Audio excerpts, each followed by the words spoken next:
time again. It's time for Diary of a Physicist Farmgal. My name is Deborah, and I'm coming to you here on my family farm in the foothills of the Arkansas Ozarks, where I like to do all the crafts. I knit, I crochet, I sew, I quilt, I make baskets, I make jewelry, I do needlework. I'll try any craft once and twice if I like it, and I'm going to show you a new one that I'm learning today. I am also a university professor at a local four-year or a local comprehensive university where I teach courses to physics majors. I teach courses in general education, physics, physical science, and astronomy, and I am a docent at our planetarium. And I'm also heavily involved in activities that are about diversity, belonging, inclusion, and equity. Until our governor says I can't, I'm going to keep doing it. Ugh. Anyway. That's a rant for another day. I am also a farmer. I'm a third generation family farmer here on this land that my family's lived on for over a century. I raise grass-fed beef cattle. I raise horses. I have a small flock of heritage poultry, and I have show quality rabbits, and I have a retirement herd of miniature horses, miniature donkeys, a miniature mule named Pumpkin who thinks she rules the roost, and Princess Penny the potbelly pig, the protector of the poultry. And as if you can't tell from here they all come, because they know I'm recording, I am fur kid mom to several dogs and cats, and some outside clouder of barn cats. So if any or all of that sounds interesting to you, I hope you'll join me on Diary of a Physicist Farmgal. Alrighty, I'm going to try to tell you about some make-alongs and social media and all of that today. While Simon is up here harassing Willie because he took Willie's spot. So now Willie's sitting in my lap.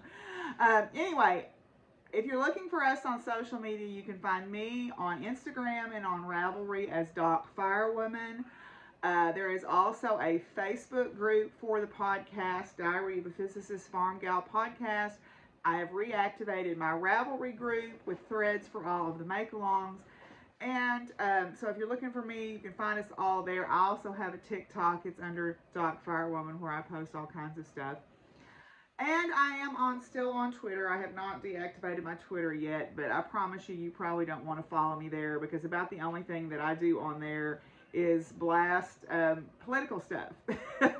Well, and I'm getting to be that way on other channels too. So hey, if you don't, I am a socially liberal Democrat.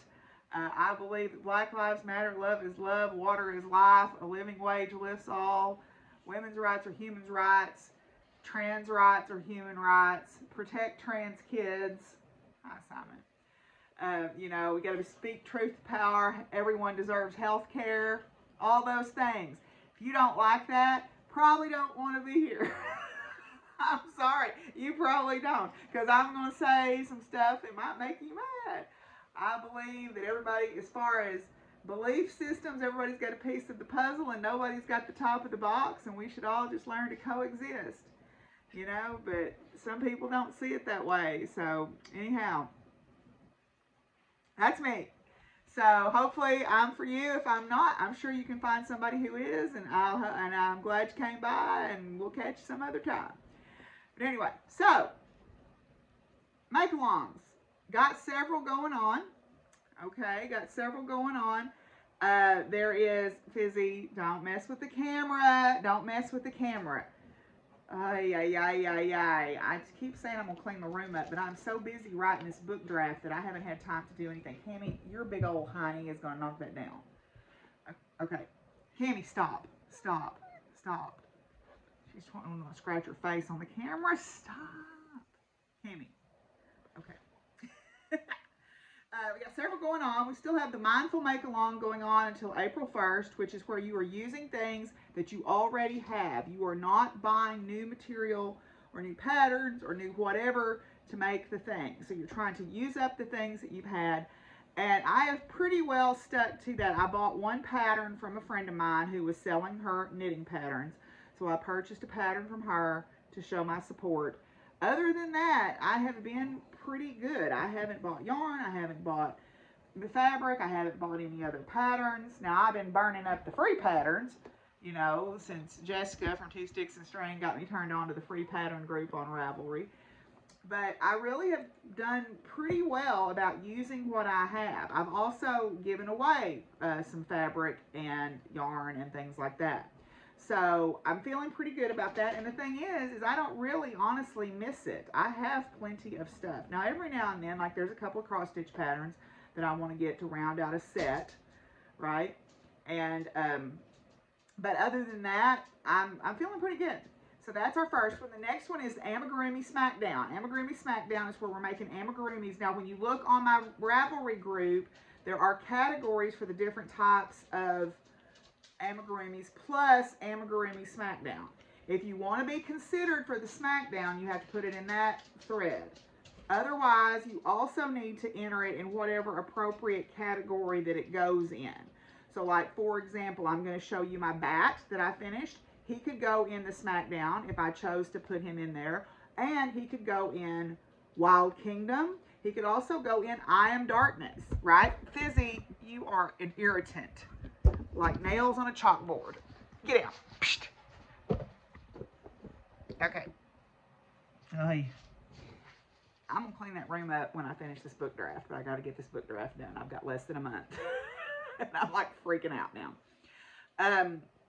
But at any rate, so there's that. Kelvin Hall shawl. The Kelvin Hall shawl is a pattern by Kirsty of Grenade Creations Podcast. They and Jessica from Two Sticks and String and I are all co-hosting a knit-along for that. It's a low-key knit-along. Work on it. It's participation only. Post your progress, things like that. So make sure you post your progress pictures in the threads because when we draw, it's going to be all the pictures, okay? Then we have all the smogs, the African flower make-along. So this kind of runs parallel to the Amigurumi Smackdown. If you're making an amigurumi, if you're making a stuffed toy of some kind, that's how I'm defining an amigurumi. It has to be a stuffed, intended to potentially be a toy. Now, some of the ones that I've made, I would not let be a toy, but the intent was they're based off a stuffed children's toy. You can put those in the amigurumi make-along, but any African flower make you have, it can be a piece of clothing, it can be a handbag, it can be a toy, whatever you can make out of African flower patterns, which are these, which I have not made any in quite some time. I need to get back on that. Are eligible for that make-along. So I would encourage you to enter in that as well. Last but not least, we have Year of the Bap. Year of the Bap, which is the big old project. We started this because Jessica, Tyra, and myself are all planning on knitting the Adventurous. I'll be honest, I haven't touched mine. I have not done a huge amount of crafting. Like I said, my excess energy has mostly been going into this book draft. I do have some things to show, but most of my energy has been going into that. So until that's due on March 1st, I don't foresee a lot of more crafting. But anyway, those are all my make-alongs that are going on. I encourage you to participate either with the hashtags, which I'll include below, or on the Ravelry group. The hashtags work for Instagram, or you can post in the Facebook group, right? So there's different ways, because I've had an issue with a cross-stitch fabric company, which I'm not going to name, but if you've talked to me, you know who it is. I was in their Fabric of the Month club. Multiple times I had to chase them down about my fabric. They would not get the fabric mailed out in what I consider to be a timely way, but boy, they sure asked for that money. 1 month, my fabric didn't show up, my fabric didn't show up, my fabric didn't show up. I finally messaged them and they said, oh, we'll have to look into it. And then it had fallen behind something, which it may have, I don't know. 1 month, they said they were going to bill us. They never billed us, so we skipped a month completely. But apparently, and then right now, I'm still waiting on my December fabric. And I understand people get sick and things happen. I totally get that. But when you post updates in a private group that not everybody has access to, because maybe you don't have Facebook, how hard is it to email people? You've got our email information because you invoice us through PayPal. I've just been, and then when people ask you, you get very defensive and you start jumping up and down about how you're put upon. That's not a good way to run a business, in my opinion. I love the fabric. It's beautiful, but it's not, there's other beautiful fabric out there. So if I decide to re-up a Fabric of the Month club or a subscription, I will. My favorite one that I've done so far is Be Stitch Me. Man, she makes the trains run on time. So, and I appreciate that because I mean, I don't have a huge amount of disposable income to spend on craft supplies. So I like to feel like that I'm at least, I just want the process to be transparent. I don't care when I get the fabric as long as I understand what's happening. But when I feel like I'm being fussed at for following up on an order that I placed in November and I've not heard anything about. So, I mean, I don't know. I don't run a business. Oh, I do run a business, but I try to be transparent with my customers, but granted, I've only got a handful. So, but anyway, I'm not going to name names. People who know. It doesn't matter at this point. So, they've just grown and they need to hire some help. That's what it boils down to. I think that's basically what it comes down to. If they would just do that, I think that would solve a lot of their problems, but none of my business. Okay. So, okay, so that's it. We're going to move on, and I've only got one finished object, so I'm going to roll finished objects and whips all together in one segment today. Woo, we changed it up, right? Okay, so a little update. I did give the hat to the person, and they really loved it, and they wear it a lot, so yay. Anyway, we'll see. He's so far he's hat knit worthy, right? There are stages of knit worthiness, right? But anyway, so I have finished Bruce the Cuddle Size Bat by Holly Faith Southman. Is a pattern on Ravelry. Isn't he sweet? He's so cute. So Bruce the Cuddle Size Bat is meant to be a toy, so amigurumi. It's published in Storyland Emmys, or you can purchase the pattern from her website for a nominal cost. I think it's $4. So it's very beginner friendly. It's a very simple, straightforward crochet project. So it would be a good one if you've never made an amigurumi. It would be a good one to start with. So I made his little bow tie here. You don't have to get him a bow tie if you don't want to, but I think he looks very dapper with his bow tie. So Bruce the Bat's got a big old head, but here he is. He is all done now. So, and he is very cuddly. So anyway, so that is my only finished object this time. I have made some progress on some other things. Oh, no, that's not true. That's not true. I do have 2 other finished objects, and I brought them in here with the express purpose of showing you. If you've watched my Crafting with a Capital C in bulk video, you will have seen these, but I helped make a couple of wands, all right? So my certain someone has a business where the business goes around and vends at metaphysical fairs and medieval fairs and all kinds of stuff like that. And they make stuff and sell it. So one of the things that they do is they go and mine Arkansas quartz crystals, which is what's on the tip of this wand. They make the wands themselves. So I went over there the other day, and he showed me how they make them. So this one is a piece of oak. This was done on a lathe. It was square. I did this myself. I turned this on the lathe myself. So it's not bad for a beginner, I would say. And then I put designs on it with a wood burner, and then he picked out a crystal that fit it and put it on there for me. So this is an oak, piece of oak, and then I just decorated with some different symbols from a class. I learned some from a class that I took. And so, yeah, so that was the first one. And then they were showing me how they shape softer woods with just the belt sander, and they make the twisted ones. So they took this piece of cedar and belt sanded it, and then I decorated it with the wood burner just to practice my wood burning. So that was a joint project. Anyway, so yay. So I made those also. So yay me, learning how to do that. Their business found out that they got accepted into this really, really big medieval fair in Norman, Oklahoma. I used to live in Norman, if you recall. And I used to go to that Med Fair every year, and that thing is huge. I mean, huge event. Tens of thousands of people will be through that event over the course of 3 days. So it's going to be all hands on deck. Everybody that knows how to craft is going to be helping out making stuff pretty much. And I may end up getting to go as a booth helper. So we'll see. I don't know. We haven't decided that yet for sure. Or I'm waiting for the people to decide, for the business to decide if I'm going or not. But I hope I'll get to go, because I would love to go to Norman anyway and see John and go eat at Pepe Delgado's. Anyway, so yeah, so that's all my finished objects. So let's talk about some whips. All right. The first thing, and I don't think I showed this the last time. I think I did this after I recorded the last time. In my April 9 Designs bag here, because you know I love Charlotte's bags. Oh, my zipper pull is messed up. Uh-oh.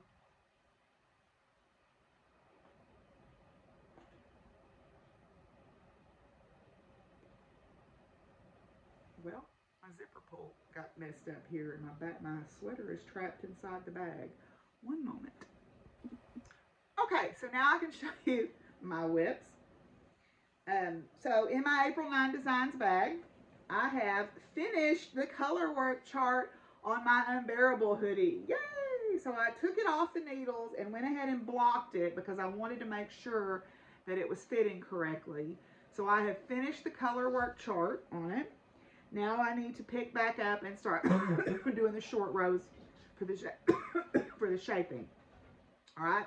So this is the Unbearable hoodie by Max the Knitter, or Lego Sarns and Knits. All right. And it is meant to be a hoodie, but I decided just to do it as a regular sweater because I didn't want to do a hoodie. So yeah, so I've got this much done. So now I just need to pick it up, do my short row shaping, and then I can just start going to town on the body. So yeah, I'm gonna probably finish. I haven't worked on my Saturday morning sweater. I need to pick up and do the other sleeve on it. I think I picked up for the other sleeve, but I don't think I got very far on it. So I want to get that done before I do this one, and then I can start worrying about my adventurous. In my Utterly Adorable Knits bag here, I have completed both heels on my popcorn and toast socks. So I have completed both of my heel flap and gusset heels now. The heel flap and gusset comes from a free pattern called Vanilla Sock with Choice of Heel that is available online on Ravelry. I believe it is free, and it's got different types of heel, but it tells how to do a toe up heel flap and gusset. I guess it would be gusset and heel flap, right? But whatever. It tells how to do the order of operations for that. So I completed both my heels, and now I am starting up the leg on my popcorn and toast socks. Popcorn and Toast is a pattern by Vanessa de las Reyes of Crafty Planty Life. And I am knitting this in some Regia. And got a little donut there from Charmed and Dangerous, because these were originally my Halloween sock long socks. But, or no, these were my Thanksgiving or November socks, excuse me. But at any rate, so I'm calling these are my Sunburned Zebra socks because they're black and white and red all over. Or newspaper socks. Anyway, because they kind of remind me of zebra stripes. So I am going up the leg on those, so I just need to, you know, work on them. The pattern is very easy. It's very potato chippy. So she's got all of her patterns free now on Ravelry for those of you who might want to do one. I really like the texture of that design. So, all right. So got that done.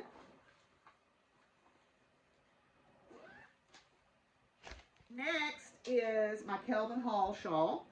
Kelvin Hall, as I mentioned already, is a pattern by Kirsty of Grenade Creations, and they we're all co-hosting a knit along for it.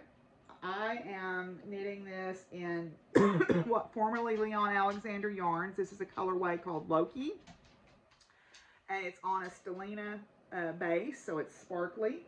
I am almost through my first skein, and I've got a second skein of it. I have completed the triangle bottom portion of the shawl. This is made like in a V shape. So now I have split and I'm working on the two sides at the same time, and I'm working from the same ball of yarn. So I'm pulling from the outside and the inside because I want to use that ball completely up. And yarn management is going to be a hassle whether I do one ball or two, so I'm just doing one and I'll just untwist it as I go. So yeah, the way this is made is it's kind of a V shape. You do the base of the V and then you split, and it's got the two long arms. So yeah, that's where I'm at on that. I am doing the fingering weight version. There is also a DK version, and I think Shirley is doing one in worsted weight, so it ought to be very warm. But it's a very easy knit. It is the perfect social knitting pattern because it is so easy to memorize. So Kelvin Hall. Then I have made one more snowflake block here. I had made two, I think, the last time I recorded, and now I have made a third one. And none of them are the same size because I keep picking up different hooks when I do it. But anyway, this is the Granny Square snowflake block. My plan is to make a scarf of these. So I'm going to make enough of these that I can just hook them together and make a long scarf. This is the one that's the different size right now. So I think that was on the bigger hook.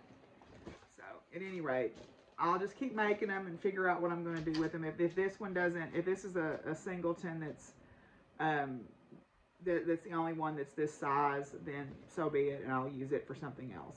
But anyway, this is a free pattern on Ravelry. It's a snowflake granny square. There's several different ones that you can find. So anyway, all right, and that's being done with Red Heart with Love that my friend Sandy gave me. Okay, then the next thing that I'm working on is, let's see, where's the pattern for this? I am in the testing group for Fiber Magic Crochet. What do I do with these patterns? Well, anyway, I'll look for it later. Fiber Magic Crochet has a pattern for a dragon that she's calling Dragoon. And I am in the testing group for that. So I am in the process of making him. So I've got all of his arms and legs done. Okay. Got one leg attached. And I kind of went rogue a little bit on the pattern, which is not good, I realize, for testing. But I'm going to make another one anyway. So I added these little blowholes to his nose because my friend Krista had made one. It was adorable with those, and I gave him eyebrows so he doesn't look so surprised. Those are Suncatcher craft eyes that I thought were really cute. And this yarn is yarn my friend Dana gave me that is, I don't know where she got it. It's from Hirschner's. It's Studio 71 Sienna, and it's a sparkly yarn. And this colorway is called Raven. So I've got his hands, or his arms and his legs done. See his little thumbs there, aren't they cute? So I've got to sew his legs and arms on. And then I'm going to make his breastplate and his horns, his wings, and his tail spikes out of this purple yarn that's got an iridescent thread that goes through it. Then my plan is to make him a little wizard hat and a little backpack to put some things in and see how cute he looks with that. So anyway, so this is how far I am on Dragoon, and I'm going to make another one that follows the testing a little more closely. But the only thing that I really changed was I made his body a little bit longer. I added the blowholes and the eyebrows, and then she does crocheted eyes and nose, so I put the safety eyes on instead. And I think she put his legs on differently, but I'm just going to have him sitting like that, I think. I don't know. I may cut his leg off and re-sew it the way she's got it, but I kind of like him like that. So, anyway, Dragoon. So, all right. Now, I have some cross-stitching to show you. Because I have a billion projects going on, of course I started some new stuff. So I started two things. I started the Steady Thread Blackwork Sal. Now, a lot of people, I'm going to keep that covered up because that's a rude needle minder. But a lot of people have already done all the way around on their border, and they've already done all their honeycombs. I have not But I'm gonna get ahead on my honeycombs, and once I get my honeycombs completely finished, then I'll go around with my border. So this is the Steady Thread Blackwork Sow for 2023. It's a botanical sow, so this leafy border goes all the way around. There's all kinds of little add-ons that you can put. I'm stitching this in a combination of DMC and Silks for You silks.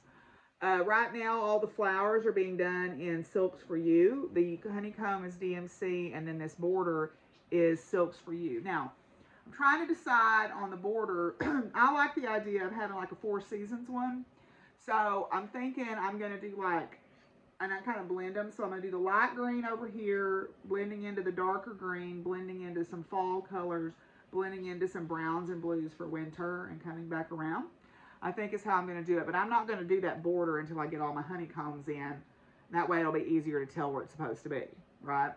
So this is being stitched on leftover 28 count Joblin from my pandemic, because I didn't want to buy any fabric, so I'm using that. And so far it looks like it's showing up pretty good on that purpley color. I think it'll be really pretty. And I like it because each weekly piece is really easy to keep up with. So what I do is I wait 2 or 3 weeks and then do a bunch of them at once. So I've done through week 4. Week 6 is out now, so I'll print it out and do 4, 5, and 6 probably this week. Then I decided that I wanted to start, as I think I mentioned last time, Embalk by the Witchy Stitcher. So Embalk is a pattern, part of her Sabat series. So I decided to start that. So this is how far I've gotten. I'm just using the called for, mostly the called for DMCs, and this is 32 count linen from Fortnite Fabrics, and I'm doing it, I'm using 2 threads over 2. Now, some people say you can get by with 1. I like the coverage better on 2 myself, so I am using 2 threads over 2. So I'm doing 2 over 2 on that. And yeah, so I have been cross stitching too, some, okay. So I think that is all of my works in progress. So we are going to move on now and talk just a little bit about future crafting. Okay, I want to talk just a little bit about future crafting projects that I have in mind. The first thing that I want to show is some things that I want to make after I finish Dragoon. Actually, I found Dragoon's picture here. There he is. Actually, I think I may take this leg off and redo it like that because I think that is cuter. So, yeah, I wasn't looking at the picture when I put it on there. So I think I'll take it off and put it like it is on here because I think that's cuter. Anyway, live and learn, right? Yeah, so finish that up. If you want to find out more about that pattern, it's Fiber Magic Crochet on Facebook. But some AMEs that I want to make when I'm done with Dragoon, is Hector the Hammerhead Shark. I've had this pattern forever. I want to make it. I found the right yarn, I think. So Hector's going to get made sooner rather than later. The other one that I want to make fairly soon is Murdoch the Kelpie. Murdoch the Kelpie by, this one was by Adriana Aguirre, and then this one is by Hooked by Katie. So those are a couple that I want to make fairly soon. But then, even though I haven't completed Smog, I have big plans to eventually make this African flower tarantula, because I think that's freaking adorable. Because, you know, I like spiders. Anyway, so hello Baxter. So that's some Annies that I want to make.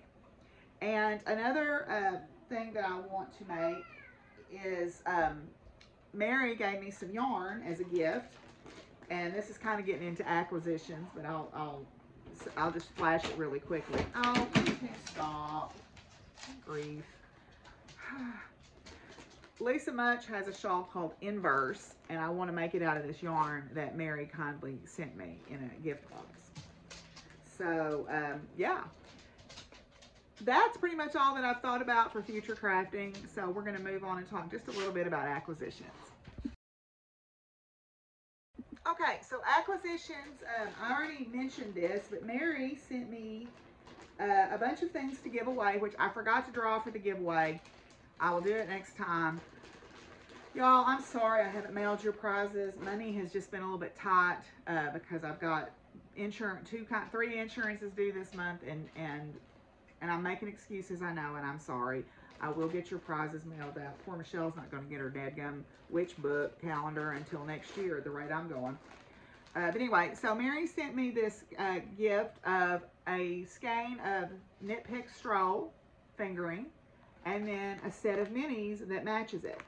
So I want to make that inverse shawl out of this. Even though it only calls for 2 colors, I'm going to fade these colors along it, and then this will be the main color. So I think that'll be really pretty together. So thank you, Mary, for always being so sweet to me. We'll do a giveaway next time. I'm sorry, I'm feeling really bad, and I can make excuses, but it doesn't matter. Y'all want your stuff, and I need to get it mailed to you. Then, if you watched my video from yesterday, Charlotte from April 9 Designs also has a Wish Divine, which is a business where they sell tarot card bags and wraps and oracle card bags and wraps. And they also sell cards. And I am taking a Lenormand class in a couple of weeks. Stacy, Marla, and I are all signed up to take a Lenormand class. Didn't have any Lenormand cards, so I bought these 2 decks. They were both on sale on their site. So this one is the Gilded Reverie deck. This is the one Stacy has. And then this is the Blue Bird Lenormand.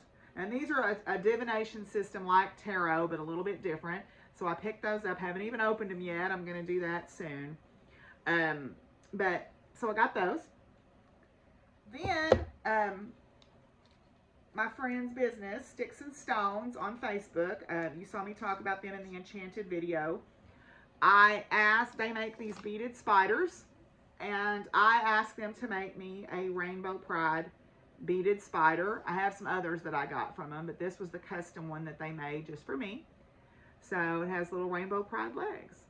So they do all kinds of these. They do little mushroom pendants and all kinds of stuff. So go check them out. I'll link them down below if I remember. If not, they're in that Enchanted video as well. Then when I went over to the Crafty Day the other day, Joel showed me how to wire wrap, or was trying to show me how to wire wrap. And this is a crystal that he did and gave it to me. So this is a quartz crystal, which are native to Arkansas. And then he just wrapped this copper wire around it. So, and then also he gave me a cabochon or pendant of some Dalmatian jasper. So those are my acquisitions. I don't have anything else because I haven't been buying a whole lot of stuff. So those are my acquisitions. So now we're going to move on and talk about science. Oh my goodness, I need to include a thing in acquisitions, and I almost forgot it, and I can't believe I almost forgot it. My friend Krista made me this beautiful shawl that I have got to show y'all. So let me come in here where I can spread it out a little bit and show it to you guys. I had been watching her make it, and I'm like, oh my God, that is so beautiful. And then I'll be doggone if I didn't get a box in the mail, and it was in that box, and I mean, I cried, y'all. So let me lay him out here where you can see him. Oh, it's this side. I've already worn it. And I'll put a picture of me in here wearing it too, so you can see. But I'll show you this beautiful, beautiful shawl that she made me. Y'all, look at this. It's an owl. Isn't that gorgeous? Isn't that gorgeous? She is so fast at crocheting, but my goodness, it is just so beautiful. I could not believe she gave me that. I wept when I got it. So thank you, Krista. You're a gem.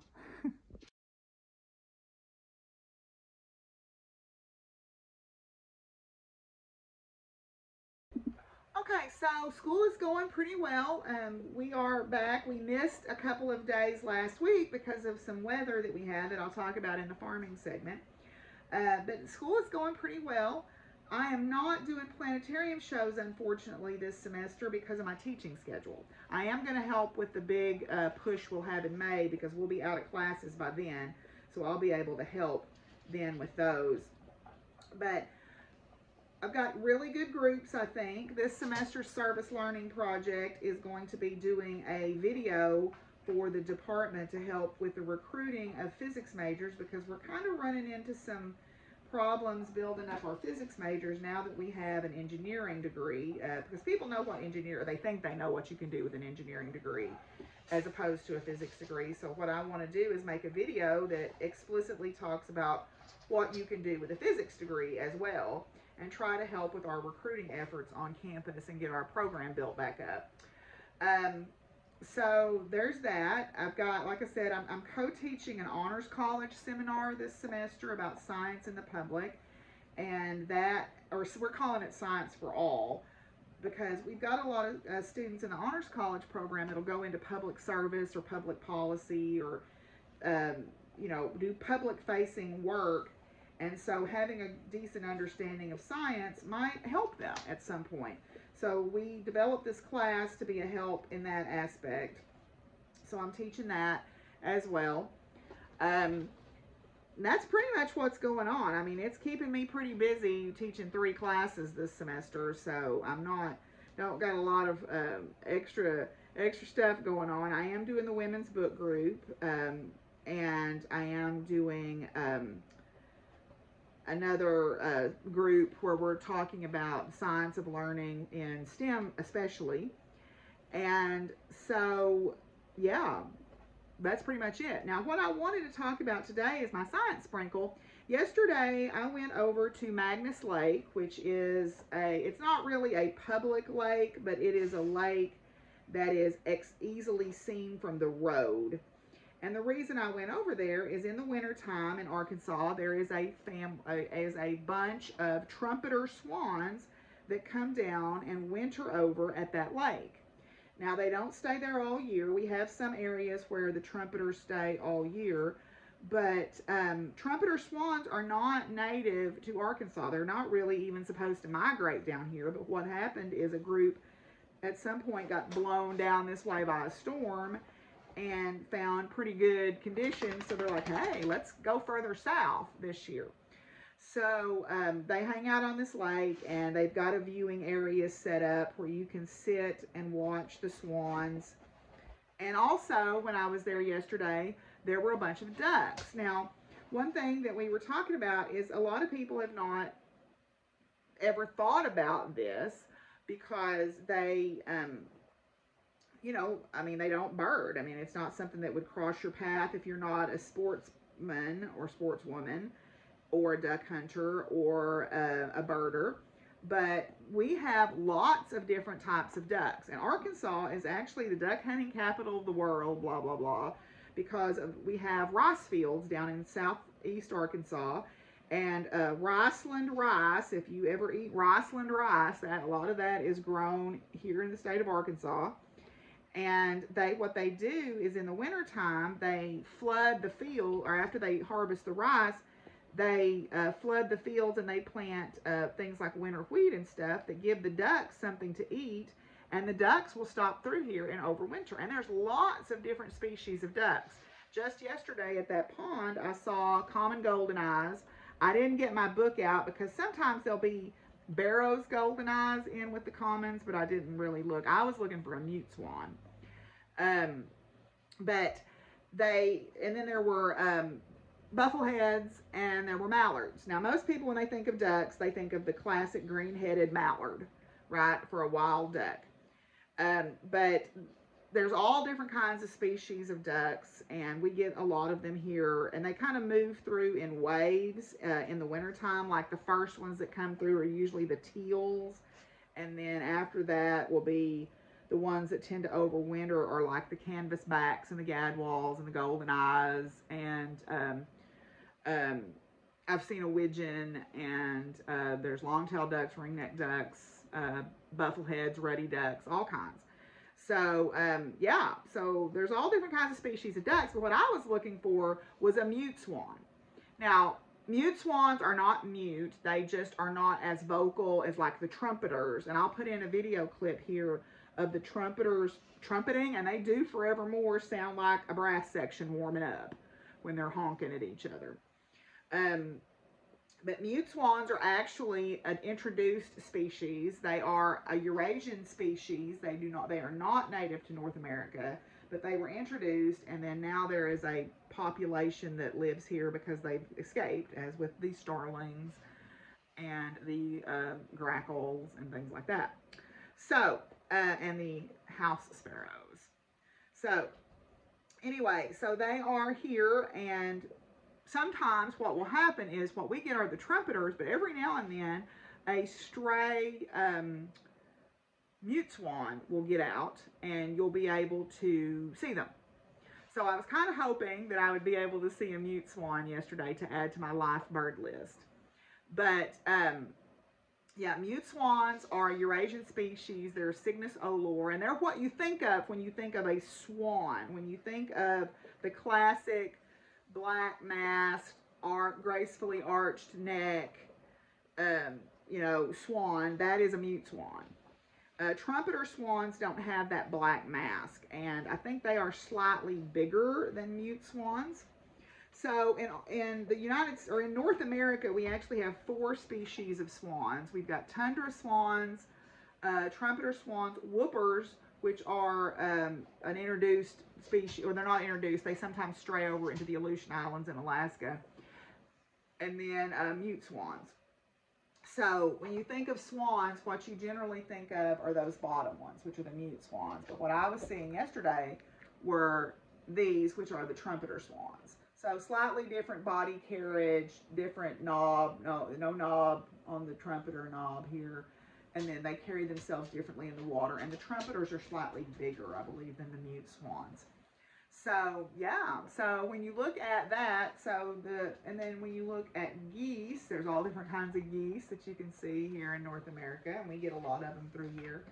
And one little tip, when you see a Canada goose, it may not always be a Canada goose. It could be a cackling goose, okay? Or it could be an Aleutian goose or a Richardson's. They are subspecies of the Canada goose.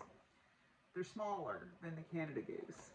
And it's not Canadian geese because they're not from Canada necessarily. Canada goose is the species name. Anyway, so that is my science sprinkle. So we'll move on and talk about farm life.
So on the farm, well, we've had some snow and then we've had some ice. So 2 weeks ago, on Tuesday afternoon, it began to snow like I've not seen it snow in a very long time. I was in Russellville, and by the time I got to Pottsville, which was just 10 miles away, traffic was 20 miles an hour and people were sliding all over the road. And normally I kind of am like, what is wrong with you? Why don't you just drive with some sense? No, it was coming down so fast that the road was getting super slick. And so I made it home. It took me 3 times as long as it normally would to make it home, but I made it home. And then did not go to work the next day because the road I could not see when I got up. Clarksville, which is the direction Joel was headed, was just rain. Conway was just rain. So there was this band of snow that came right across where I'm at and dumped I think I had about 5 inches of snow, and it all happened within very quickly, a couple of hours, which is very unusual. And it was very wet, that very wet, heavy snow that, gives people heart attacks when they try to shovel it. We don't shovel our snow around here so much. We just let it melt. But at any rate, of course, by the weekend, of course, it was gone. Then this past week on Tuesday, we had an ice storm. And then we had another one on Wednesday. So we were out of school Tuesday, Wednesday, and we started late on Thursday. So it was an interesting few days on campus for us, you know. But at any rate, so we had that. You know, just the cattle have been just kind of going along, trying to do the best we can. I did lose a little one. I think the steers got to fight, and I think they hurt her because I got her up, tried to get her up, and she didn't have good muscle tone. And I'm like, what's wrong with you? But at any rate, that's part of it. Sadly, when you have livestock, you know, you're going to have losses from time to time, which stinks. You know, everybody else is doing pretty okay. I'm still trying to get Chips's leg to look like a little bit better. You know, that cable that cut his leg is just, it's never going to be right again, unfortunately, because horses get that proud flesh, and as deep and massive as that wound was, I don't think I had any hope of saving getting it to look right.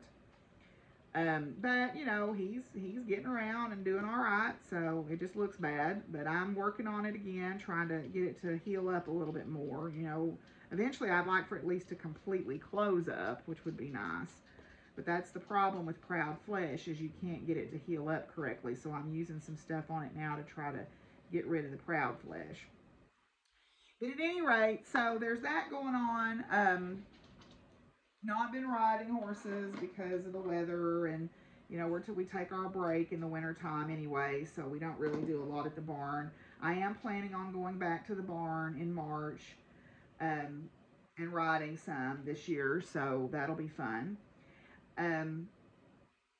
Yeah, pretty much just doing that. I've got to get some seeds to a friend of mine. Oh, Nancy sent me some seeds. She sent me some tomatillo seeds here. So did that. Yeah, I took a sigils class from Laura Tempest Zakroff, and we made as a group, we constructed a sigil. You may have seen some of her sigils used in some of the protests for like protection for the protesters and like protection wards and stuff like that. And then also we did one for responsible power and accountability, because Lord knows we need that in the world right now. Responsible power and accountability is something we desperately need in the world. So anyway, I got his leg off. That's what I've been doing. So that was nice, and yeah, just kind of getting along to get along around here, waiting on springtime, start working on cleaning up the garden, and figuring out what I'm going to plant, and that's pretty much it. So I guess I'm going to let it go with that, and I'll leave you with a few final thoughts.